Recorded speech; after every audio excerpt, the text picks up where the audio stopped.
quiero agradecer este espacio, este momento, porque sé cómo trae la agenda de muchas actividades al doctor Alejandro Tomasini. Realmente es un gusto el que haya dado estos momentos por el proyecto que comenté, en donde se está desarrollando una forma de tratar de amalgamar esos tres aspectos que yo considero importantes y relevantes en la vida humana y en la vida social, que es el conocimiento, que es la cultura y que es el conocimiento. Y bueno, tiene una... La conciencia. La conciencia, exactamente. Tiene una vasta experiencia en cuestiones filosóficas. Incluso he visto los ensayos, los libros que maneja, también se ha enfocado a analizar la cuestión religiosa.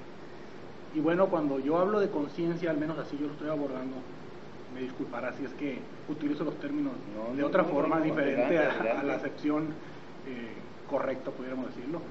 Cuando yo hablo de conciencia, que es lo que estamos abordando con usted, lo veo desde ese punto de vista, desde la cuestión trascendental, que generalmente se ha dejado en manos de las corrientes místicas, espirituales y religiosas, que son cosas diferentes, aunque están un poco mezcladas.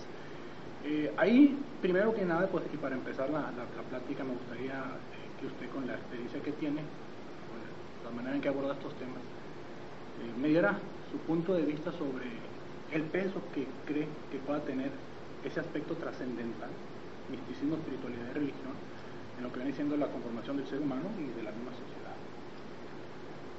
Bueno, a ver, primero, todo este énfasis en mi experiencia y demás, lo único que me hace pensar es que ya me veo muy viejo y me acompleja bastante. No, pero bueno, no.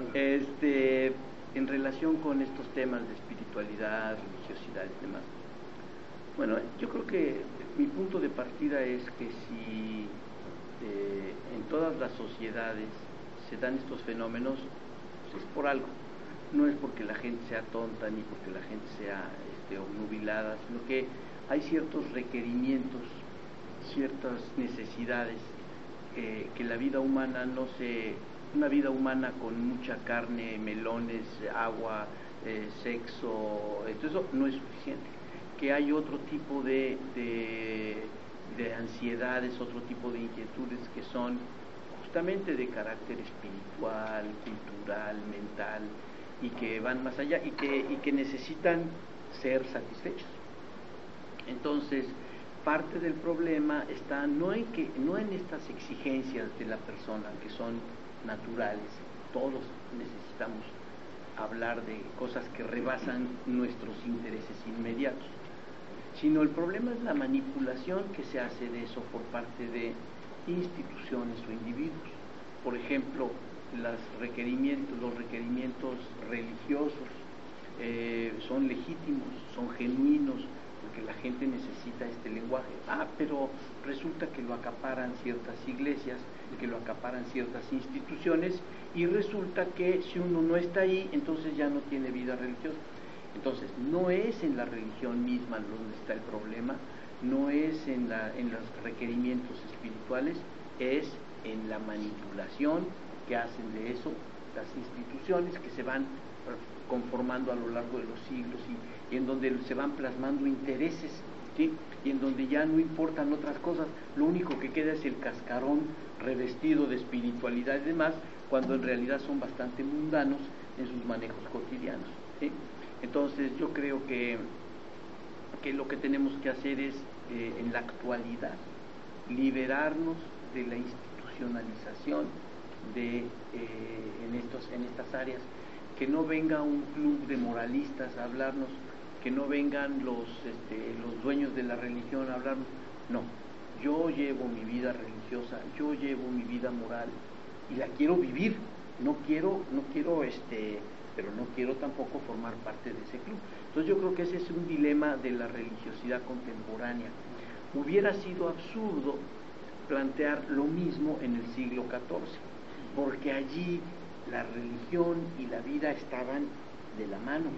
Efectivamente, los religiosos eran gente con vocación, que predicaban algo, que había una verdad que seguir y la seguían al pie de la letra. pero 5 siglos después, pues eso ya no es el caso. Entonces, pues yo pienso eso, ¿no? Que también en este contexto de lo que se trata es de liberar al ser humano en este caso de las garras de las instituciones que se han apoderado de ciertas dimensiones de la vida y que no dejan que la gente las viva como debe ser. Por ejemplo, digamos, alguien puede tener una experiencia religiosa seria, ayudando niños con cáncer, vamos a suponer, ¿sí? Entonces vienen las instituciones y me roban eso porque con que yo vaya el domingo, con que yo repita cierta letanía, con que yo pague mi limosna, yo ya cumplí con mi deber religioso, cuando no, mi deber religioso y mi gusto religioso estaba en una acción que yo realizaba con niños, y vaya yo a la iglesia o no vaya yo a la iglesia, esa es la vida religiosa. Entonces, la posibilidad de disfrutar de manera real vida religiosa genuina en estos tiempos es un poco, consiste un poco en la liberación frente a las instituciones que acaparan todo. Ha mencionado ahorita en esta respuesta que me dio en realidad varios temas que van a incorporarse en este estudio que le estoy diciendo y que incluso podrían llevarnos horas, sí, claro, de discutirlo. Sí. Quiero rescatar unas ideas y la principal ahorita que va a dar pauta a lo que traigo es precisamente donde menciona la cuestión de la necesidad. Sí. Es una necesidad del ser humano, yo creo que es una necesidad real, palpable, que vivimos, incluso que históricamente podemos demostrar, porque uno pudiera pensar que cuando se dio el advenimiento de la ciencia, de la ilustración, iba a haber una caída de la religión, y lo que hemos visto es que ha crecido, se ha desbordado, en algunos casos con fines comerciales, como digo, otros tipos de intereses, como menciona, pero estamos reconociendo de inicio que existe una necesidad, y es a donde yo quiero ahorita ver cómo lo podemos abordar, tal vez utilizando el término de problema que ahorita tiene muchas acepciones, porque yo también lo veo como un problema, más bien como una necesidad, pero hay una cosa curiosa, y quiero verlo desde el punto de vista de las instituciones de educación. Las instituciones de educación tienen una finalidad muy noble, muy loable, de hacer accesible a las personas un conocimiento, pero más allá de dotarlas, se supone, de las herramientas para hacerse dueñas de su vida. Ha ido evolucionando la educación, me quiero referir específicamente a la educación superior, y hemos visto cómo en últimas fechas se han estado incorporando otros temas que antes no se veían, por ejemplo, la sexualidad o el deporte. ¿Por qué? Porque se reconocieron que también eran necesidades que tiene el ser humano, que no estaban siendo atendidas y que se estaban desbocando. En este sentido, y retomando la cuestión de la necesidad religiosa, ¿dónde queda el espacio universitario, el espacio de la educación superior, para educar en religión, en espiritualidad o en misticismo, y no dejar eso en manos de las instituciones que han mencionado? Desafortunadamente, bueno, yo pienso que desafortunadamente las cosas no son como las está planteando, porque para ciertos requerimientos, ciertas necesidades, no hay escuelas, no hay catálogos. Ahí lo que estaríamos haciendo sería sustituir una institución por otra. Y ese no es el punto. Realmente, de nuevo nos encontramos un poco con lo que se discutía antes, en el ámbito de la individualidad y la libertad, en donde lo que es importante son las expresiones espontáneas, naturales, en ese contexto, no dirigidas ni reglamentadas, pero no porque nosotros estemos instruyendo, porque ahí hay una confusión. Vamos a ver, por ejemplo, hay gobiernos en la actualidad, no muchos, pero hay, no voy a entrar en los detalles, pero también los hubo en el pasado, en donde se reglamentaba el nacionalismo, al grado del fanatismo terrible, ¿no? Entonces, se está confundiendo, me parece a mí, como tiene muchas semejanzas con lo religioso, esta ideología nacionalista es como una religión, allí sí se puede instruir, pero ya la verdadera religión no. aunque tengan semejanzas.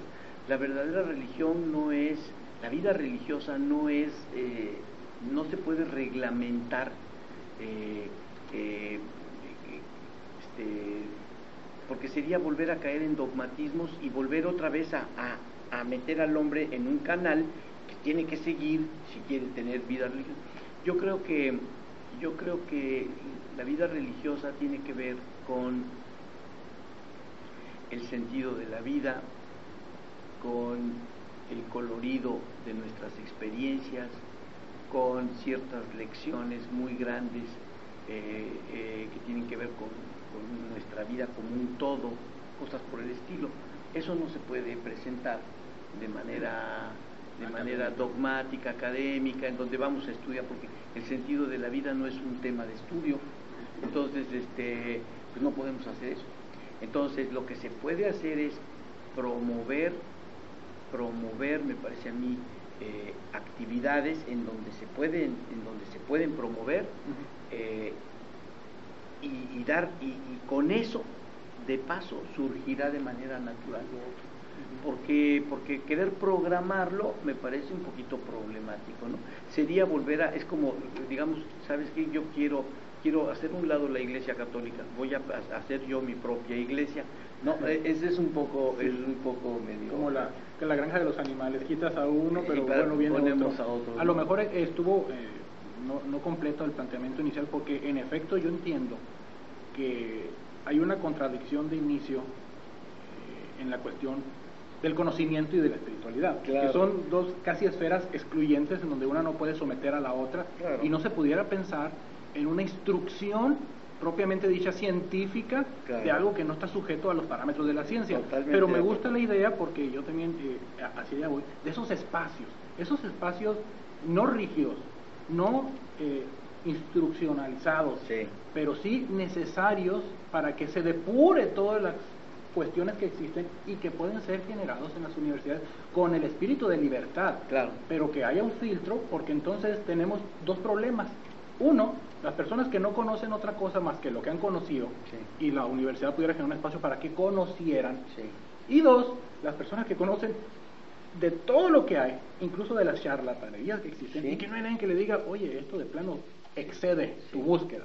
Pero ese espacio es que yo creo que estamos bueno, pero entonces lo que se requiere es como una ampliación del marco curricular, del marco de estudios, de modo que se incluyan temas que por ejemplo, qué sé yo, cursos de historia de las religiones, historia comparativa, análisis, ¿no?, de todo tipo, que les abran los ojos a las personas sobre los orígenes de la religión, de sus problemas, de cómo han evolucionado, de para lo que sirven, pero todo eso en una atmósfera de libertad de expresión. Total, ese es el punto. Realmente lo que es crucial es la libertad de expresión.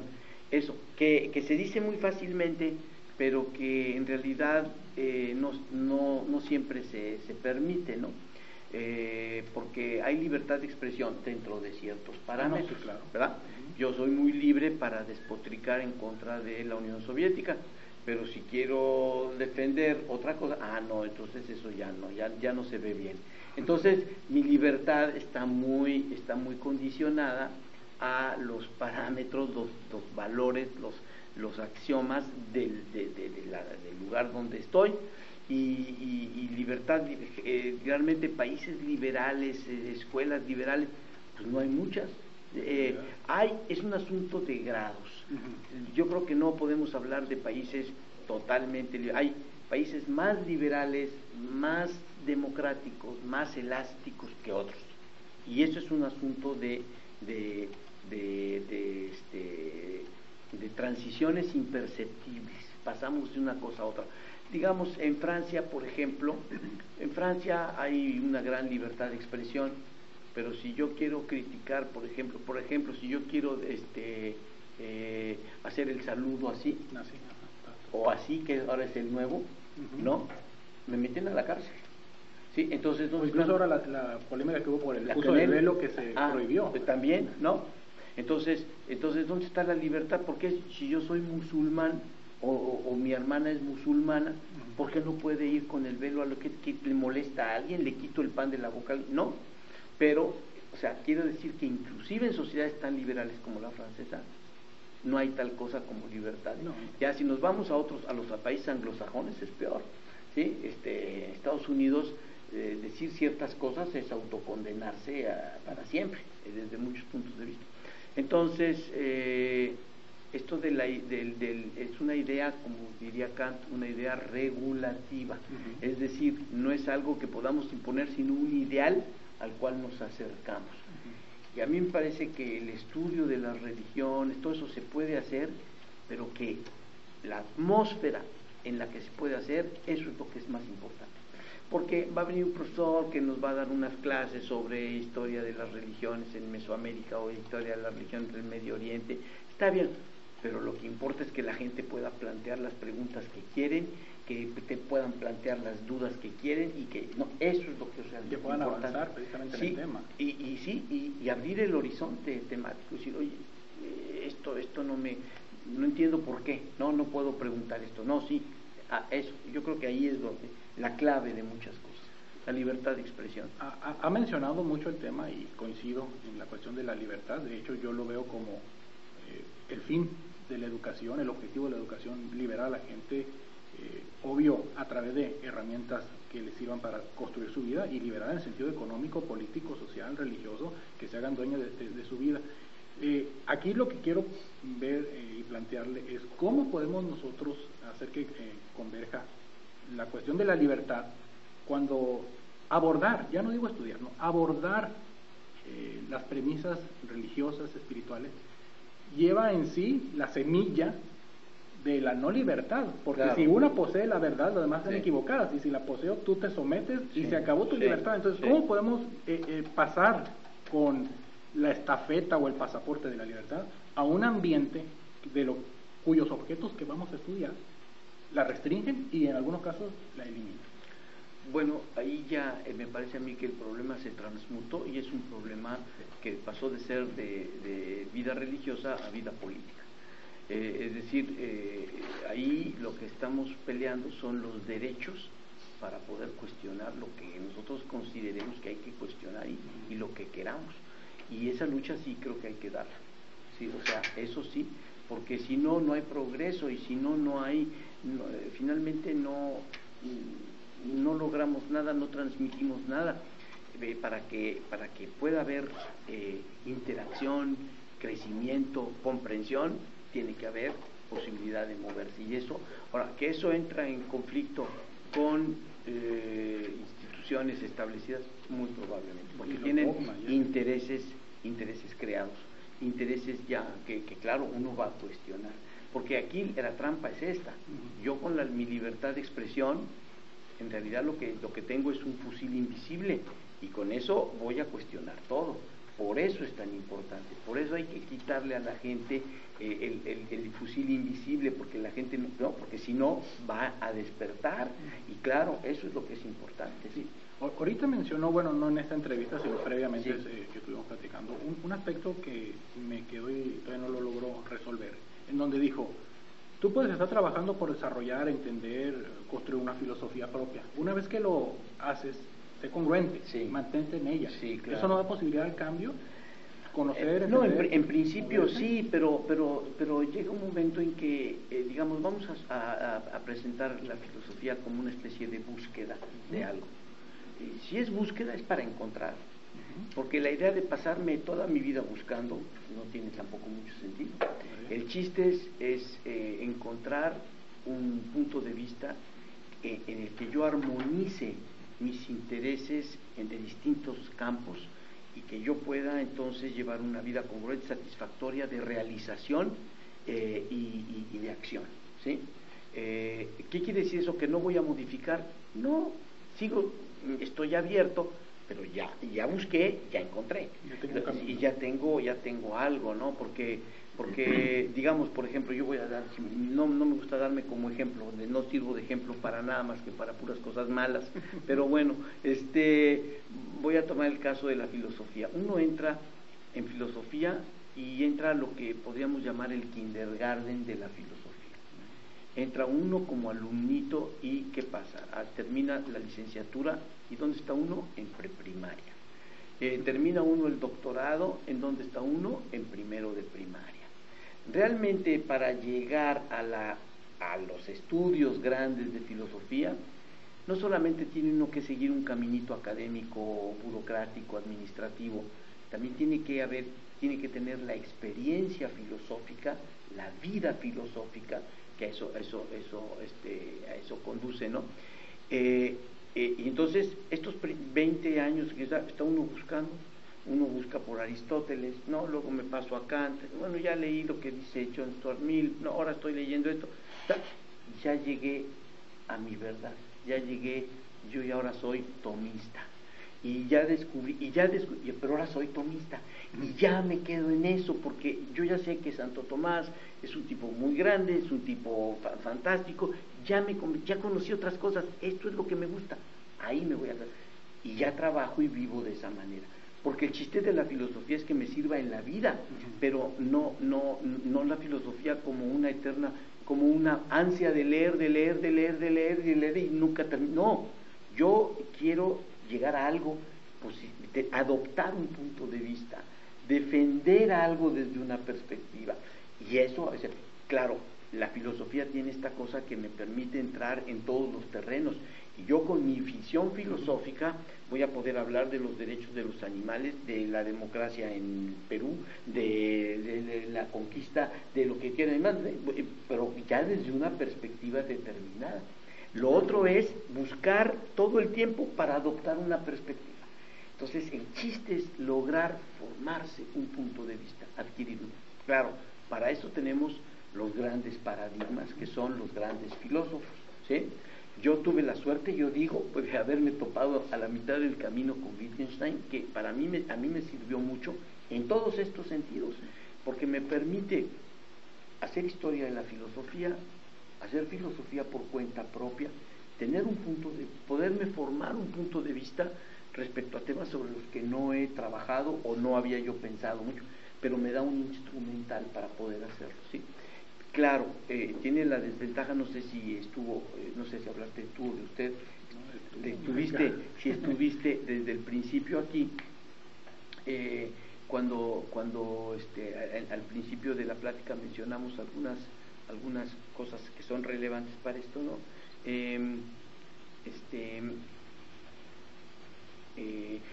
Desafortunadamente esta forma de hacer filosofía a la Wittgenstein solo se puede dar cuando uno pasó por la forma tradicional de hacer filosofía. No puede uno entrar directamente, porque entonces no le ve el sentido. Se tiene que formar. Sí, la filosofía de Wittgenstein es básicamente antifilosofía, pero para que yo entienda la antifilosofía, pues tengo que conocer la filosofía. Entonces es casi inevitable, es como un proceso, nada más que obviamente va ganando uno mucho, en el que empieza uno y está viendo los nudos, y luego viene el regreso y deshace uno los nudos, ¿sí? Entonces, para que yo los deshaga, tiene que haber nudos previamente. Entonces, hay que hacer ese fue mi camino, digamos. Pero yo podía haber terminado en el platonismo y ser un platonista de filosofía de las matemáticas y un platonista en esto, pero ya, es decir, el chiste es llegar a una plataforma y a partir de ahí pues vivir, ¿no?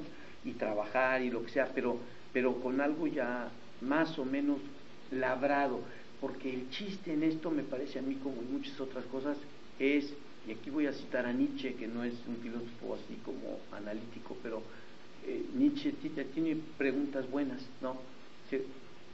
¿Qué derecho tienes tú a defender ese punto de vista? Es decir, ¿cuánto te costó? ¿Cuánto tiempo le dedicaste para llegar a eso? ¿Es una opinión? ¿Le dedicaste 20 años, 30 años? Bueno, ese sí vale la pena, ¿no? Esa sería un poco mi perspectiva. Perfecto, me parece muy bien y la verdad que son temas que se pudieran, y se han estado discutiendo de hecho durante... A mí lo que me parece muy interesante, claro, es que justamente haya esta expansión de los intereses filosóficos ya a nivel de estos centros de estudio, porque obviamente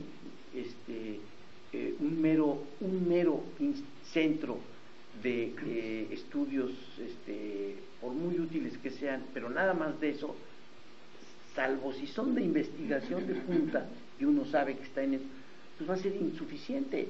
Yo claro que quiero saber de mi ciencia, de agronomía, de ingeniería civil, de lo que sea, claro que quiero saber, pero también tengo otros intereses. Ahí es donde nos volvemos a conectar con lo que también quiero saber de religiones, y también quiero saber de cultura, y también quiero saber de literatura y de historia, y que no me estén recontando la historia de México otra vez, ¿no? En donde todos nuestros héroes son unos barbajanes, y ahora hay que agradecerle a Cortés que vino a conquistar, ¿no? Eso ya es el colmo de la, ¿no? Digo, yo voy a dar mi opinión, ¿no? Entonces, y hay que darle las gracias a Maximiliano, ¿no? No, pues oye, no. Entonces, claro, hay que preparar a la gente para que pueda defender sus puntos de vista, pero yo creo que sí, que esto de ampliar, meter estas materias, estas sesiones, estas clases, estos estudios en otras áreas, sí, es imprescindible. Perfecto, doctor. Para cerrar, porque pues yo sé que trae su agenda, y yo sé que es complicado a veces que uno pueda responder sin tener los marcos de referencia. Somos finalmente lo que sabemos, lo que hemos vivido, etcétera, etcétera. Entonces va una pregunta muy personal, no se ocupan de los marcos de referencia, pero yo sé que están presentes. Adelante. Y para terminar con lo que empezamos, hablamos de una necesidad espiritual, no quiero decir religiosa, vamos diciendo trascendental incluso del ser humano. Y la pregunta personal es, desde su punto de vista, ¿a qué responde esa necesidad? Porque sabemos que las necesidades físicas responden a un sentido de sobrevivir, pero la necesidad religiosa, espiritual, en realidad no está tangible como desde el punto de vista físico. Así que la pregunta personal es, ¿a qué responde esa necesidad en el ser humano? Bueno, yo te agradezco que me hagas esta pregunta personal, porque da la impresión de que tú crees que yo llevo una vida religiosa muy amplia y muy profunda en esto. Eso es algo sobre lo que uno no puede hablar, pero yo lo diría un poco en relación con el cuadro que estaba pintado, de los problemas. Hay cierto tipo de problemas que tienen que ver con nuestra propia representación de las cosas, con la representación de nuestra propia vida, con cómo nos describimos a nosotros en el mundo, con cuestiones así, porque no somos máquinas de producir, comer, consumir, no, también nos representamos lo que estamos haciendo, reflexionamos sobre eso, damos razones, etcétera. Entonces, este requerimiento último viene porque el lenguaje nos da los elementos no solo para describir la realidad, sino para pensar sobre nosotros mismos, para representar nuestra vida globalmente, y por la necesidad de dotar de sentido a todo eso, ¿sí? Entonces, las fuentes de estas necesidades espirituales, a mí me parece que en última instancia son de carácter lingüístico, simbólico, es decir, representacional. De ahí viene.